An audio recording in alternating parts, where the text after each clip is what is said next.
notre invitée politique ce matin, c'est Valérie Pécresse. Bonjour. Merci d'être avec nous. La réforme des retraites, Édouard Philippe, hier, a rencontré les parlementaires de la majorité. Il affiche sa détermination et leur demande de faire de même. Est-ce qu'il a raison d'être aussi déterminé ? Cette réforme, c'est une réforme qui est insaisissable. Nous avons, quand j'étais au gouvernement et quand j'étais dans la majorité, nous avons fait trois réformes des retraites. Nous les avons menées à bien, mais parce que nous avons dit la vérité aux Français. Nous avons agi dans la transparence et la clarté. Nous leur avons dit quels efforts... aux Français ? Non, il ne leur dit pas la vérité. Il ne leur dit pas quels efforts ils doivent faire. Il doit leur dire la vérité. On doit savoir si on va devoir travailler ou non plus longtemps. Parce que ça, pour l'instant, c'est très flou. Et on doit savoir aussi quels vont être les avantages qui vont être reniés. Parce que je suis désolée de vous dire qu'il peut y avoir des réformes qui sont très injustes. Le gouvernement parle des privilégiés. Est-ce que les femmes qui ont élevé 3 enfants sont des privilégiés? Il faut savoir qu'une femme qui a élevé 3 enfants a une majoration aujourd'hui de retraite de 20%. Mais 80% des femmes qui ont eu 3 enfants ont, à un moment donné de leur carrière, arrêté de travailler ou se sont mises à temps partiel. 80%. Alors, elles ne l'ont pas fait parce qu'elles savaient qu'elles auraient une majoration de retraite. Mais néanmoins, vous savez, il y a des choix de vie qu'on fait.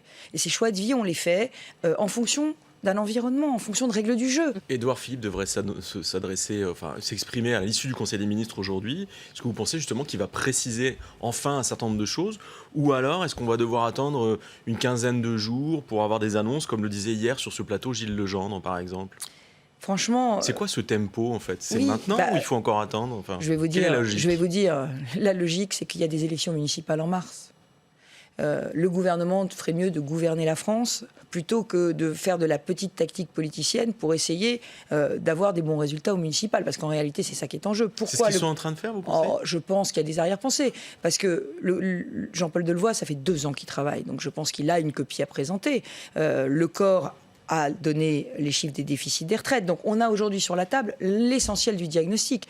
Le problème, c'est que le gouvernement ne veut pas se dévoiler. Et vous savez, quand c'est flou, il y a un loup. Un mot sur la proposition de loi de Bruno Retailleau, qui veut instaurer un service minimum obligatoire, quitte à réquisitionner des grévistes. Ce sont des propositions que vous avez déjà portées, vous, depuis de nombreux mois. Est-ce que c'est le moment de remettre ce genre de propositions sur la table, selon vous ? Est-ce que Bruno Retailleau a raison de le faire ? Aujourd'hui, il y a un contrat qui lie la région Île-de-France Mobilité avec la SNCF et la RATP, dans lequel le service minimum est une obligation contractuelle de la SNCF et de la RATP. Donc moi, je demande à la SNCF et à la RATP de respecter cet engagement. Et comment on fait s'il y a trop de grévistes ? Ils le font aujourd'hui. Vous savez que la RATP fait un formidable travail. Ils font conduire les trains par des cadres du siège qui acceptent de venir pour l'image de l'entreprise et pour que la qualité de service de l'entreprise ne soit pas abîmée lorsqu'il y a des grèves.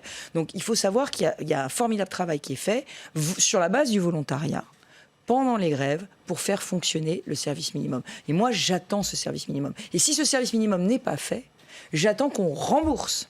Parce que la SNCF a remboursé lors de la dernière grève uniquement les usagers des grandes lignes. Il y a 4,5 millions de personnes qui prennent les transports en commun tous les jours en Île-de-France. Ils ont aussi le droit au remboursement si le service minimum n'est pas fait. Les étudiants vont se joindre au mouvement de grève du 5, on les verra dans la rue. Vous évoquiez les lycéens aussi tout à l'heure. On peut revenir sur cette question.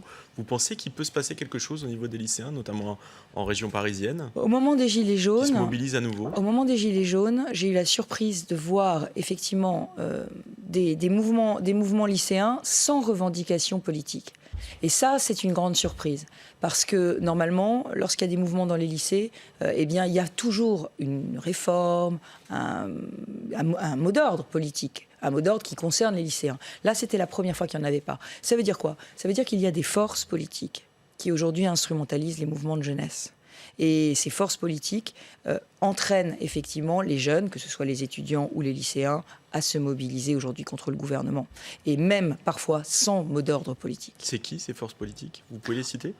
C'est clairement les Black Blocs et tous ceux qui sont autour d'une mouvance pour laquelle la France insoumise a beaucoup de complaisance.